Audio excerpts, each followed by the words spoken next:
E aí, galera, beleza? Vamos continuar aqui nossas aulinhas do GeoGebra.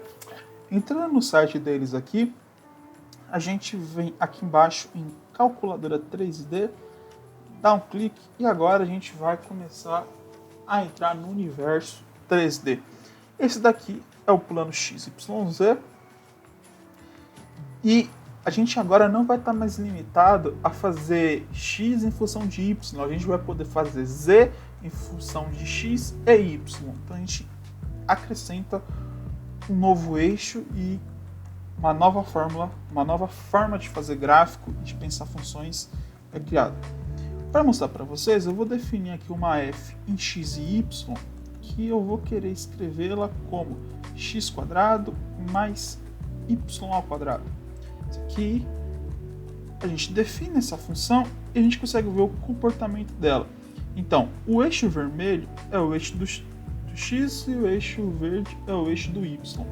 A gente consegue ver que, dado um x e um y, a gente tem um ponto em z, que é o nosso eixo azul. Tudo bem? A gente pode movimentar o gráfico e ver sobre diversas perspectivas, inclusive no plano XY também. Que XY, olhando por esse ponto, é uma circunferência, considerando sua borda, seria uma circunferência. Beleza? Então com GeoGebra a gente consegue ter, com GeoGebra 3D a gente consegue ter essa visualização mais sofisticada, digamos. Eu vou fechar aqui as abas e já deixei preparado para a gente poder agilizar um pouco e ficar uma coisa mais simples de entender também. Bom, eu defini aqui dois parâmetros A e B. A gente só escreve uma letra aqui, por exemplo, D, e dá um Enter, e ele já define esse parâmetro para a gente. Defini A e B, e eu defini também uma curva, uma função, que é AX2 mais BY2.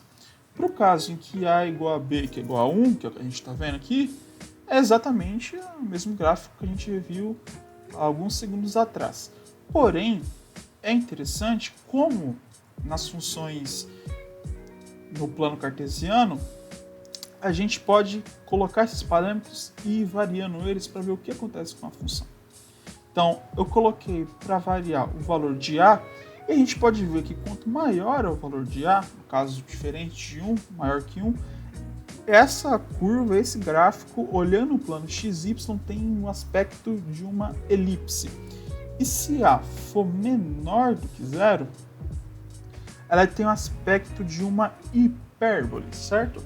Então, aquelas coisas que a gente aprendeu de parâmetro, de derivada, tudo isso ainda é válido no nosso GeoGebra em 3D, beleza?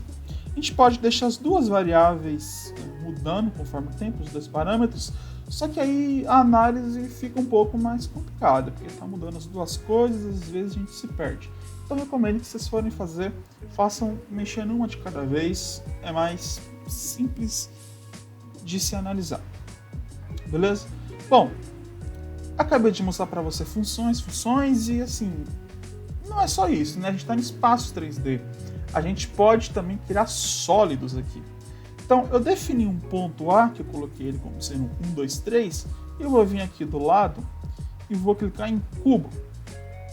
E quando eu clico em cubo, eu vou selecionar um ponto, no caso eu vou selecionar a origem e o outro ponto, que é o ponto A, que a gente acabou de fazer, e eu crio um cubo que tem como aresta esse segmento. No caso, aqui o GeoGebra chamou a origem de B também, então BA é uma aresta desse cubo que foi criado.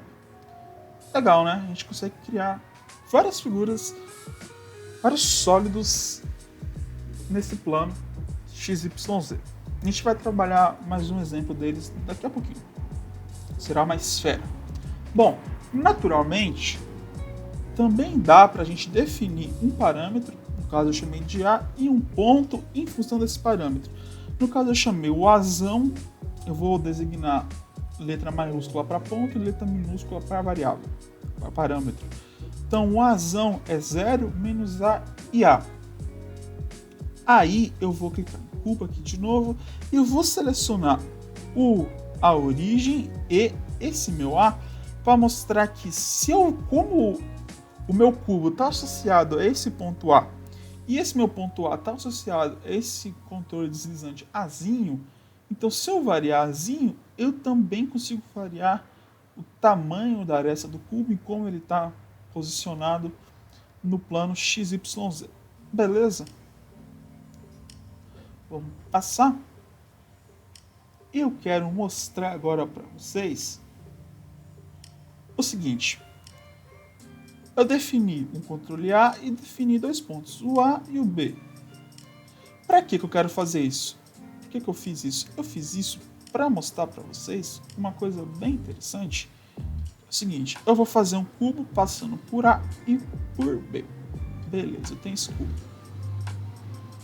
Em cálculo, é uma coisa que a gente vai usar muito. Eu vou colocar, na verdade, esse ponto B como sendo aqui um menos A. Vou fazer isso e vou traçar esse cubo novamente. Pronto. Acho que assim ficou melhor. Como em cálculo, a gente vai brincar muito com isso.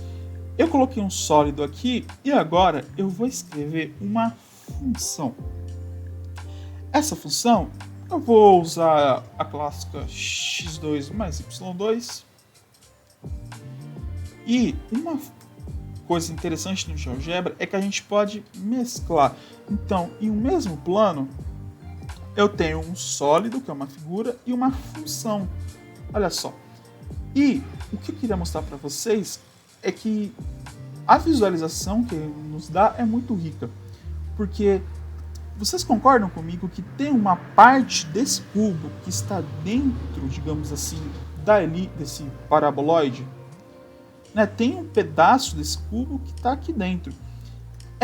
Isso é muito importante em cálculo, porque a gente vai aprender a calcular, por exemplo, o tamanho do volume que está no cubo e dentro, digamos assim, dessa região paraboloide.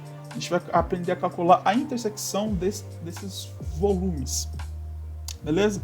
Como eu defini A como controle deslizante, perguntas que surgem é qual o máximo valor de A que me dá o máximo de volume? Qual o valor de A que me dá o mínimo de volume? Certo? São perguntas que surgem. O GeoGebra ficou meio doido quando o A foi para um valor negativo, porque o cubo foi para baixo, a gente estava olhando de cima e ficou meio doidinho. Isso acontece às vezes.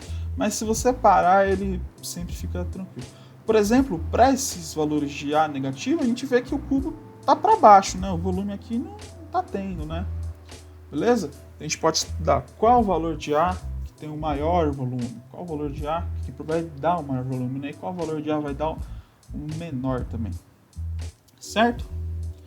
Bom, agora a gente vai trabalhar com uma outra coisinha e eu vou juntar ela com sólidos 3D daqui a pouco também. São os vetores. Eu defini um ponto A e um ponto B e vindo aqui nessa aba lateral a gente pode clicar em mais e aqui embaixo tem algumas ferramentas. Eu vou escolher agora a de vetor. Eu vou traçar um vetor AB clicando no ponto A que eu defini e no ponto B que eu defini. E agora, pronto. A gente tem a visualização de um vetor no espaço 3D. Certo? Além disso, eu já mostrei vetores para vocês, eu vou definir um outro ponto, que vai ser o ponto C, e eu vou querer que ele seja menos B. Então, ele vai ter exatamente as mesmas coordenadas de B, só que com o sinal trocado. Eu vou dar um Enter, ele define o ponto C, que é igual a menos B. E agora, com esse ponto, eu vou definir um outro vetor, que vai partir de A e vai chegar até C. Bom, a gente tem álgebra linear, né? E isso é muito importante, saber mexer com vetores, saber brincar com vetores. Dado esses dois vetores, por exemplo, a gente pode querer saber qual é o tamanho desse vetorzinho B até C. Naturalmente, existem fórmulas para isso, a gente conhece, só que dado um ângulo, esse ângulo entre CA e BA, Se for um ângulo desconhecido, fazer essa conta pode ser meio chato, principalmente se a gente estiver lidando em um sistema que tem vários vetores. Se a gente quiser saber, por exemplo, o módulo desse vetor, a gente vem aqui do lado ainda, dá uma descidinha, e aqui embaixo a gente tem uma ferramenta de medições, que a gente pode medir distâncias aqui. Então eu vou selecionar esse meu ponto C e esse meu ponto B, e vou lá. Eu tenho no plano me mostrando o tamanho de CB. Naturalmente, depende da unidade de medida. Se a gente estiver trabalhando em XYZ com metros, então CB vai estar em metros também, certo? Aqui está em unidades de medida, tá? É uma unidade não definida. Você que escolhe de acordo com o seu sistema. Tudo bem? E agora a gente, dado isso aqui, que eu queria mostrar para você, que a gente pode somar, desenhar vetores e mostrar o tamanho deles no GeoGebra, a gente também, quero mostrar uma coisa para vocês, a gente também pode brincar um pouquinho a mais e misturar sólidos com vetores.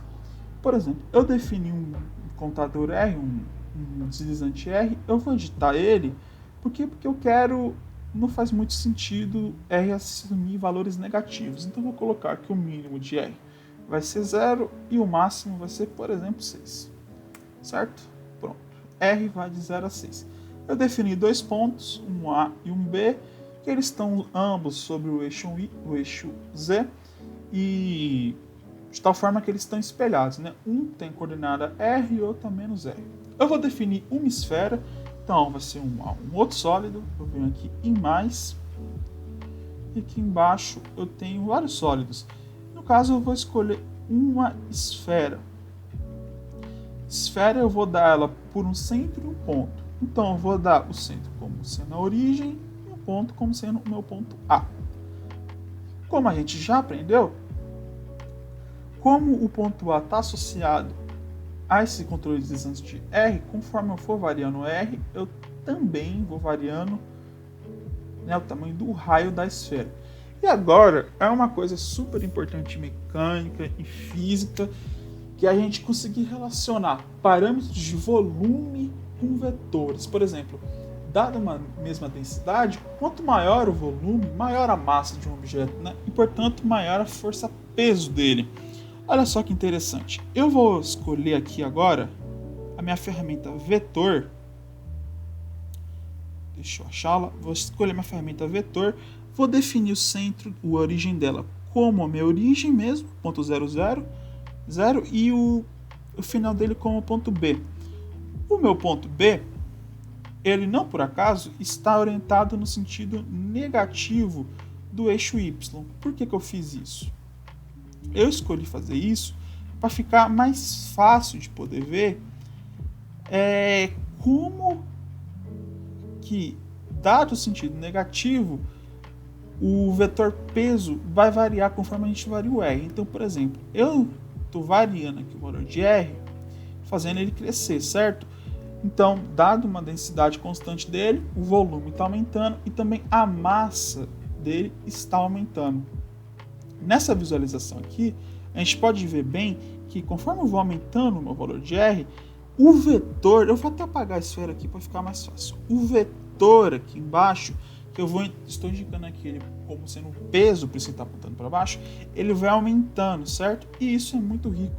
Essa é uma análise muito boa, porque em um sistema que tem várias figuras, a gente pode utilizar isso também. Então, por exemplo, eu posso ter uma esfera centrada aqui na origem e por exemplo, um cubo aqui, e eu posso fazer esses dois vetores, peso deles, e calcular, por exemplo, a soma deles, né? Esses pesos, essas figuras, elas podem estar em direções distintas. Então, por exemplo, o cubo poderia estar inclinado aqui em cima, e aí a análise vai ficando cada vez mais rica. A gente pode associar o vetor resultante, digamos, somar os pesos, e isso é muito importante, principalmente, gente, quando a gente vai mexer com coisas mais complexas.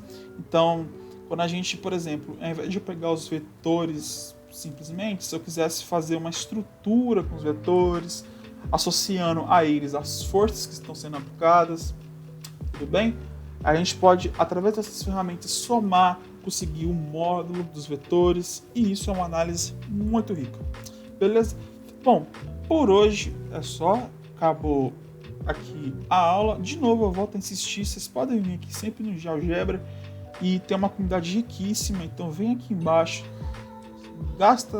investe na verdade 10, 15 minutinhos lendo um pouquinho do que está aqui, que é muita coisa, muito rica, muito boa, certo? Bom, espero que vocês tenham gostado, e é isso, tchau, tchau.